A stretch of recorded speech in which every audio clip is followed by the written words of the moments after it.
کلک ودرېږو او په دې باندې که د طالب زړه چوي که د فوجي زړه چوي او که هره معامله ته هر ډګر ته رامخته کېده والله دا سرې ټوپې به په مخ کې ورته ولاړې وي که پښتانه راټول شول والله چې په دې خاوره باندې یوه شپه هم دی رانه وکړي دا پیاوړي نه دي دا انتهایی ډارن مخلوق دی خو البته مونږ پراته یو مونږ تقسیم یو زه تاسو ته باور درکومه چې د دغې دشمن تماشه به زه په تاسو کومه د دغې وکامه راټول شه راشه چې د احمدشاه ابدالي تاریخ پې ژوندی کو راشه د دشمن سره به جاز وي د دشمن سره به ټانک وي د دشمن سره به منظم فوجونه وي د دشمن سره به هر قسم وسایل وي هوادر وي زموږ سره هم پښتانه دي چې تر ټولو زورور دي دا سټیج به ګواهي ورکوي دی به په راتلونکي وختونو کې تاسو وینئ چې نسکور شو په پښتونخوا کې د پښتون په خاوره باندې خلک وژل کیږي دی ستا د سیکیورټي دپاره نه دی راغلی د چیک پوسټ ستا د سیکیورټي دپاره نه دی جوړ کړی چیک پوسټ د بتې اخیستلو دپاره چې په کویله باندې بتې واخلي د دې دپاره جوړ کړی دی عمل دا هیواد دا نظام دا موږ ته د انصاف پر ځای د وهلو وال جوړ شوی دی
نړۍ کې لا ازله څخه لا ابده څخه کامونه اوسیږي هر کام خپله ژبه لري خپل تمدن او جغرافیه لري د خپل پرمختګ ارمانونه لري او د خپل وطن د جوړولو استازیتوب کوي د دې هر څه د قایم ساتلو دپاره جدید دنیا کې د ریاست په نوم باندې هر کام ځان ته یو وجود جوړ کړو ریاست د کام یا د کامونو د ژبې محافظ وي ریاست د کام یا د کامونو د جغرافیې محافظ وي په وسایلو باندې هماغه ولسونو ته د کاروبار او د روزګار جوړونکی وي ریاست د کام یا د کامونو د افرادي قوت محافظ وي خو لکه څنګه چې په جدید نړۍ کې د یو کام د یو ملت د وجود قائم ساتلو دپاره یو ریاست وي داسې په جدید دنیا کې د غلام ساتلو دپاره د یو کام هغه ته کالوني وایي جدید شکل استعماریت ورته وایي ملګرو مونږ په موجوده ریاست کې ګورو چې آیا مونږ د استعماریت لاندې یو او که یا دا زمونږ ریاست دی ملګرو ما د استعمار خبره وکړه استعمار څه ته وایي استعمار یا کالونیلیزم دا د یو قام لاړخه د یو ملک لاړخه د بل قام یا د بل ملک په یو ټیکنیکل انداز باندې غلام ساتل چې د هغه په هر څه قبضه وشي او د هر څه باندې کاروبار او روزګار وشي د ده ژبه نسکوره کي او د ده ژوند ختم کي دې ته وایي استعمار دا ملګری به په خپل ځای کې نه آیا مونږ په موجوده ریاست کې زمونږ ژبه محفوظه ده نه ده محفوظه آیا موجوده ریاست زمونږ د ژبې محافظ دی زمونږ د معدني وسایلو محافظ دی زمونږ د ولسونو محافظ دی زمونږ د جغرافیې محافظ دی زمونږ د قام د ارمانونو استازیتوب کوي نو زمونږ ژبه چې ورکېږي همدا یې ورکوي زما افرادي قوت چې ختم کېږي هغه وژل کېږي دی یې وژني زما په خاوره باندې او زما په وطن باندې چې کومې ناانصافۍ کېږي د هغې ذمهوار هم دی او زما د خاورې په جغرافیه باندې هر وخت دی کمپرومایز کوي محترمو زه مثال درکوم جرمنیانو ځان له جرمني جوړه کړې ده آیا د دوی ژبه به ورکه شي نه یې ورکېږي د دوی په وسایلو به یو بل قام قبضه وکړي کله هم نشي کولی د دوی افراد د دوی ولسونه به څوک ووژني په هیڅ صورت یې نشي وژلی ځکه هم چې هغه ځان ته ریاست لري داسې چې څوک غلامان وي هغه بیا خلک وژني امریکې خپل ولسونه نه دي وژلي خپله ژبه نه ده وژلې خو بیا عراق او افغانستان کې یې ولسونه وژل داسې غلام چې څوک وي هغه خلک وژني نور قامونه وژني خپل ځان جوړوي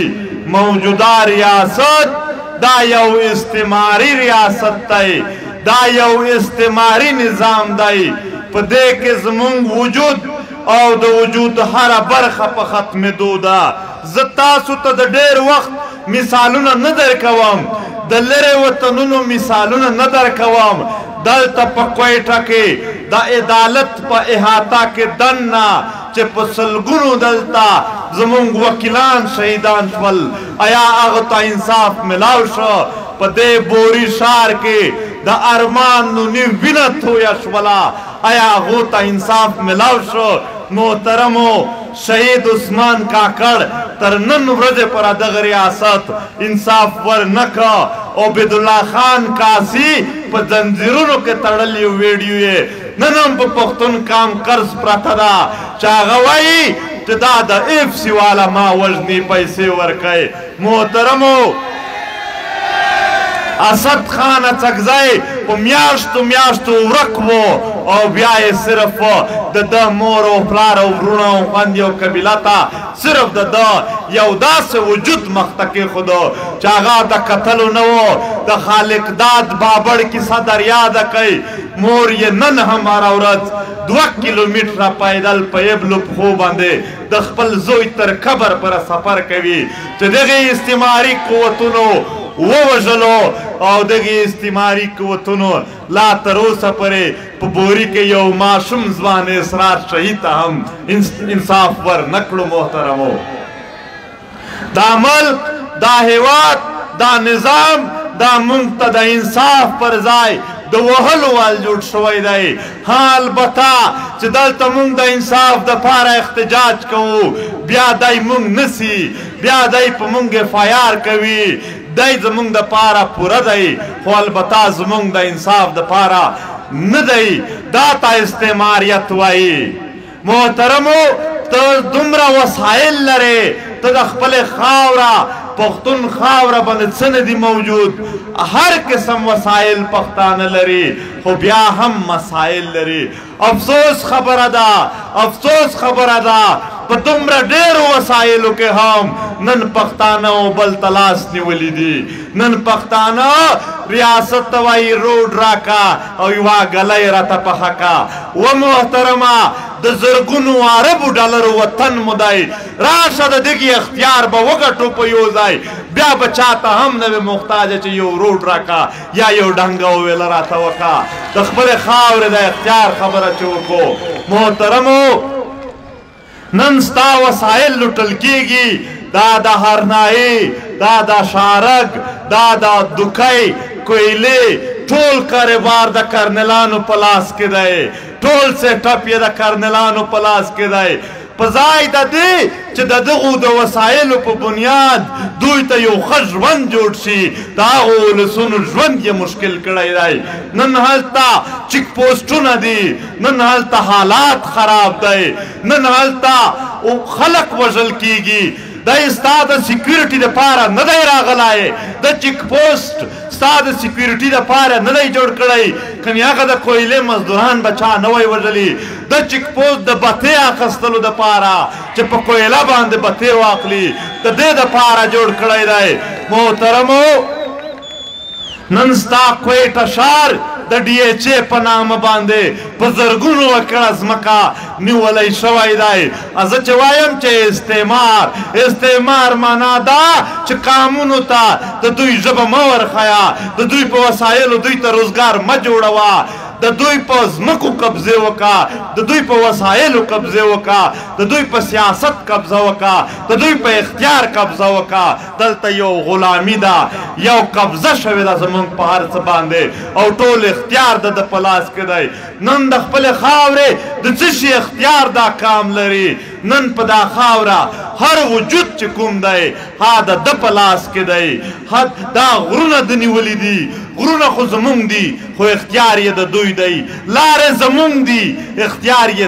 د ده دی تر دې حده پورې چې دا د پولیس والا چې کوم خلک دي افراد خو ستا دي خو اختیار یې د ده دی د ټول وطن اختیار یې درنه نیولی دی او نن یې په یو ټیکنیکل انداز باندې ته په پښتون قام باندې خپل پښتانه مسلط کی او دلته به یعنې هر یو ډاکو ته هر یو جاسوس ته هر یو داسې ناوړي کار کوونکي خلکو ته یو 15 ټوپک ورکړي او دا خپل ولسونه به په ده باندې غلام ساتي او لاندې به ساتي خلک یې په دې مشکل کې اچولی دی چې انساني حقوق دي انصاف ته یو عدالت دی دا کله هم نه میلاویږي دا د دغې وطن د اختیار خبره ده که د خپلې خاورې اختیار د وګټو خو ستا عدالتونه به وي هر روانور او بل قاتل راوله او سزا ورکه ستا که د خپلې خاورې اختیار ده و خو په خپلو وسایلو باندې خپلو بچو د وطن بچو ته یو ښه روزګار جوړ کا که په خپلو ولسونو د اختیار و په خپلو نظام د اختیار و په خپله خاوره د اختیار و د خپل وطن بچي د خپلې خاورې خدمتګار جوړ کا البته دا هر څه نشته دی نن تا د تیر جنگ نه لا خلاص نه چې د یو نوي جنگ د یو نوي فساد دا یې ستا خاوره ته د راوستلو هڅې شروع دي په پېښور کې په 100 نه زیات ځوانان د دې وطن شهیدان شول د پولیس لاین د ماکې تر نن ورځې پره په هغه باندې څه وشول و زما محترم ولسه اندازه درته لګي چې یو ځوان شهید شي د هغه کورنۍ چې پاتې شي کوم ذلیل ژوند یې وي د ده د کوروالی د ده ماشومان یتیمان شي والله یو نوی ژوند د دوی نه نه کېږي پښتانه ذهني ختم شوي دي داسې انتشار یې په فکرونو کې ور جوړ کړی دی چې دوی خپل کېږي نه البته د یو وړخه استعمار دی په بل اړخ قام تقسیم پروت دی په بل اړخ قام په تربرګنو کې پروت دی نفرتونه او ضدونه دي دلته د قام په 3 غټو برخو تقسیم دی یو په قبیلو کې تقسیم دی چې یعنې پلانکی قبیله ده پلانکی قبیله ده پلانکی دا وزیرستان دی دا وزیر مسعود کاکړه چکزی دا یوسفزی دا پلانکی چې نامونه اخلم ډېرې زیاتې قبیلې دي او بیا یې ټوله پښتونولي محدوده کړې ده تر قبیلو پره یعنې که زموږ د قبیلې 15 تنه څوک شهیدان کی نو موږ ته ظلم هم ښکاري جبر هم ښکاري که زموږ د قبیلې یو بې عزتي چیرې مونږ ته په لاس راغله نو په ټنډه مو خولې راشي چې دا څومره بد لګیا دي خو که د بلې قبیلې پښتانه چا وژل مونږ ته بیا هغه تراګري او جنګ نه ښکاري که د بل پښتون قبیلې څه بې عزتي په لاس راغله هغه به پیلاو کوي بیا دا ټوله پښتونولي عزت او ذلت او هر څه تر یو قبیلې پره محدود کول په دوم تقسیم دلته په سیمو کې دی دا د پیښور دی دا د فاټا دی دا د سوات دی دا د چمن دی په سیمایز تقسیم کې راټول شوي یو ټول پښتون او پښتونولي عزت او ذلت هر څه مو تر هغه ځای پره محدود دي دریم تقسیم دلته په ګوندونو کې تقسیم یو که مونږ د یو ګوند یو د هغې ګوند کې چا ظلم جبر د هغو سره وشو نو مونږ ته ډېر غټ ظلم جبر ښکاري خو که د بل ګوند سل ځله هم هغه پښتون شي خو هغه سره بیا مونږ هغه قسم هغه ډول یو همدردي نه ښکاره کوو نو محترمو یو اړخته استعمار دی بل طرف ته فکری تقسیم دی نو دلته پی ټي ایم دوه کارونه کوي یو اړخ ته استعمار ته ګوته څنډوي چې کلار شه بل خواته کام ته جولې نیولې ده چې راټول شه دا کام راټولوي او دغه استعمار ته یو لوی شکست پې ورکوي زه منم د استعمار سره زه منم د دغې خاورې د دشمن سره به لوی قوتونه وي دوی به منظم وي دوی به فوجونه لري دوی به هر څه لاري خو البته که پښتانه راټول شول والله چې په دې خاوره باندې یوه شپه هم دی رانه وکړي دی هېڅ هم نشي کولی محترمو دا پیاوړي نه دي دا انتهایی ډارن مخلوق دی خو البته مونږ پراته یو مونږ تقسیم یو مونږ بې باوره شوي یو زمونږ په منځ کې اتحاد نشته دی که دغو پښتنو اتحاد وکړه که پښتانه اتفاق وکړي که پښتانه ملي فکر جوړ کړي ملي فکر معنا چې ماته د هرې سیمې د هرې قبیلې او د هر ګوند پښتون خپل ځان وښکاري خپل وجود وښکاري لکه چیرې پښتانه په ملي فکر راټول شي نو زه تاسو ته باور درکومه چې د دغې دشمن تماشه به زه په تاسو کومه د دغې محترمو اوس یې هم د جنګ نوې څپې شروع کړي دي یو خوا استعماري قوتونه لګیا دي دې خاوره ته یې نوې اصلې راوړي دي نوي طرزونه راوړي دي نوی سیټ اپ جوړ کړی دی چې بیا ستا په وینو باندې ډالر وګټو په بل خوا باندې مونږ لګیا یو کام را جوړوو کام را پاسو وکامه را ټول شه راشه چې د احمد شاه ابدالي تاریخ پر ژوندی کو راشه چې خپله خاوره وګټو او دی کله هم په ارام پرېنږدو ستا د وطن مند یې اوس هم لا اوښکې تویوي ستا د وطن د ځوانانو او د ښځو نورو وینې په تا باندې قرض پاتې دي نن یې وخت دی چې راټول شي نن ستاسو سره مونږ چې دا هر څه کول مونږ چې ځانونه غیر پارلماني ساتل دې دپاره مو وساتل چې ټول په یو ځای راټول کو او ارمان مو دی او دا ارمان به خامخا پوره کوو چې د خپلې خاورې دښمن ته به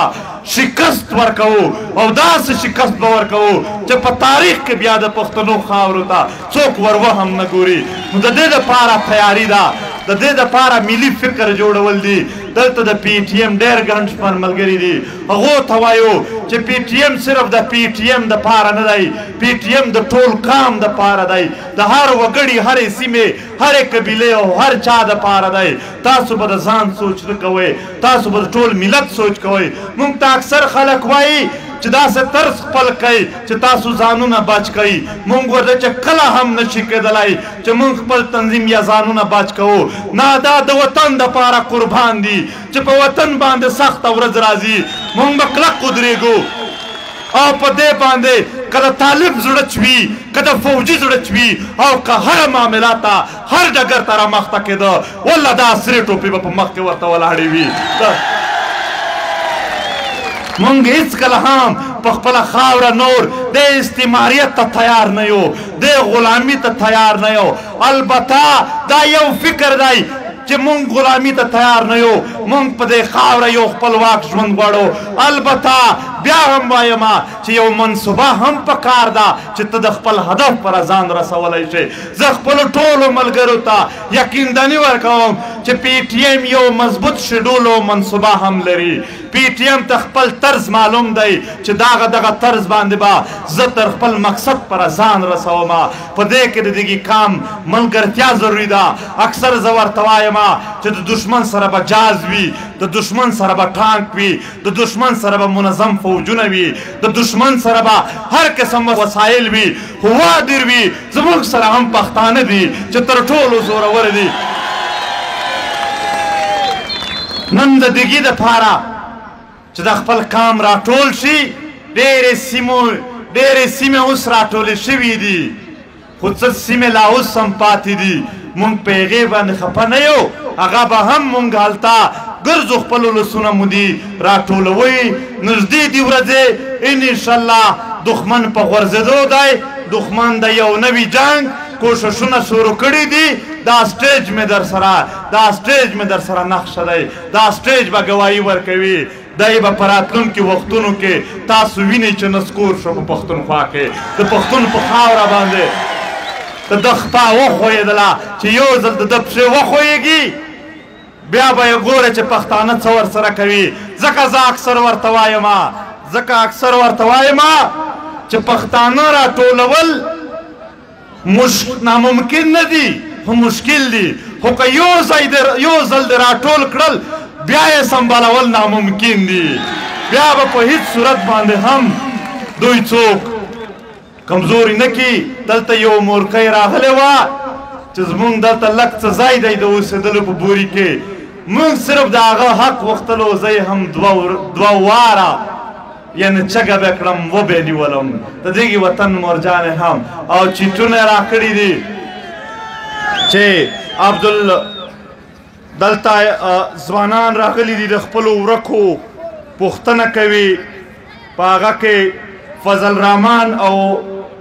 فضل رحمان قدزی او حبیب سلیمان خیل چې ورک دي دغو خلکو وړي دي په کور کې ماشومان انتظار ورته کوي نن یې هیله راوړې ده چې د پی ټي ایم والا به موږ ته حق پورته کوي زموږ تحریک جوړ شوی د خپلو مظلومانو دپاره دی موږ به تل ستاسو سره وو تر څو چې د دغې کام وطن مسلې خو پرېږده تر خپله خاورې خپل اختیاره پورې او مکمل اختیاره پورې نوی رسیدلی خبره تر هغې پورې به دا تحریک مزاحمت جاری وي مزاحمت به په هر شکل کې وي یو ځل د پښتانه راټول شي بیا د مزاحمت نور هم شکلونه شته دی هغه به هم مونږ درته په سر کې وورته ښایي وی ډېره مننه کومه خوشحال اوسئ خدای مو تل آباد لره